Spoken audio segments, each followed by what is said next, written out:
Welcome back, brothers and sisters. I am Braden. This is Langley Outdoors Academy, and thank you for stopping by. All right, guys, tonight you and I have to take a trip to Chicago together. I know every time we go there, we get stuff on our boots, and I don't like it either, but we have to.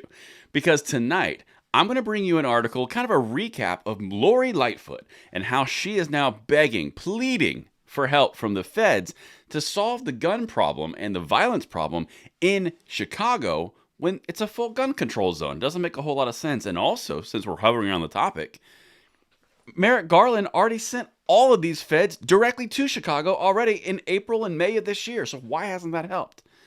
This video that we're going to go walk through, I want to hear what you guys think, because this is literally a perfect case in point. But every time that they try to legislate morality, it fails miserably. You're not going to be able to solve this problem with more gun laws, more feds, and more attention based on the problem. You have to get to the root causes. And newsflash, it's not the guns. Everything's linked in the description box below, and I want to hear from you guys on this one because this is so clear to see that this is causing blatant issues with gun control, especially from the far left narrative and bastions in cities like Chicago. That's enough of me yapping. Let's dive into this. Check this out. Chicago mayor who pushed $80 million to defund the cops now pleads for feds to save the city. Now, that's not my article. That's someone else's, right? But let's keep diving in. Let's see actually what happened, because that did happen. Lori Lightfoot did defund the police, or reallocate assets, as they like to say, and they try to whitewash it. Chicago Mayor Lori Lightfoot, who last year proposed cutting $80 million from her city's police budget, publicly pleaded with the feds on Monday to bolster the ranks of her city's cops amid a surge in shootings and homicides.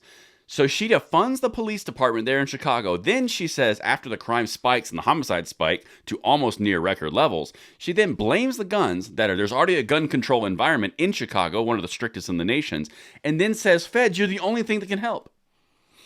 It hurts. But let's keep going because there's more to digest here.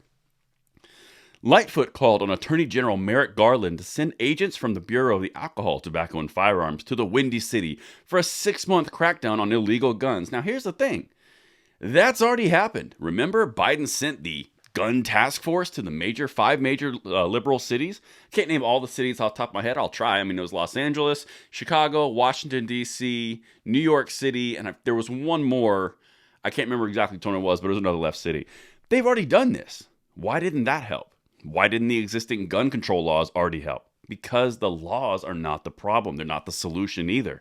The problem is you are basically penalizing legal gun owners, making it a perfect environment for people who illegally own firearms, who are already breaking the laws, to go at whatever they want to do, utilizing the advantage you have given them.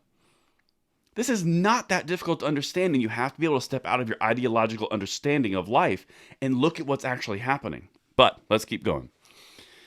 We cannot continue to endure the level of violence that we are now experiencing, Lightfoot said during a 40-minute speech. I feel the urgency every day. Well, you didn't feel it when you defunded the police departments and made the people of Chicago suffer.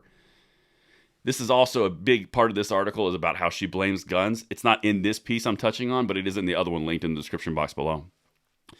The desperation move made Lightfoot, who said she opposes the defund the police movement, the second big city Democratic mayor in days to announce dramatic steps to restore law and order as crime spirals out of control due to her own negligence. This is something that leftists do all the time. They create these policies, then create a problem, and then blame the problem an excuse for more policies. It doesn't make sense. It will not work. And the sooner we reach more people with this, the sooner it will change. I've got one more little quote section here, and it's about the statistics. Check this out, and then we're going to wrap up. In Chicago, the number of shooting victims reached 4,270 on Sunday, up nearly 9% from the 3,930 people shot during the same period last year, according to police statistics obtained by Chicago Tribune. Meanwhile, homicides have increased 5% from 749 to 783, making the Windy City the deadliest in the nation. Right now, today, there are simply too many violent people walking our streets and wreaking havoc in our neighborhoods, Lightfoot said on Monday. The point is, the policies that are enabling this amount of crime are penalizing the legal at the expense of the criminal. This is incredibly important for you guys to articulate to people who are voters, who are on the fence with gun control, and how it just simply doesn't work.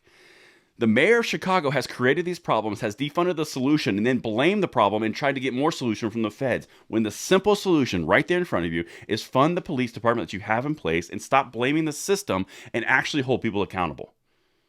And that's what I've got for you guys tonight. Let me know what you think in the comments below, and I will see you on the next one. I'm Braden. See you later.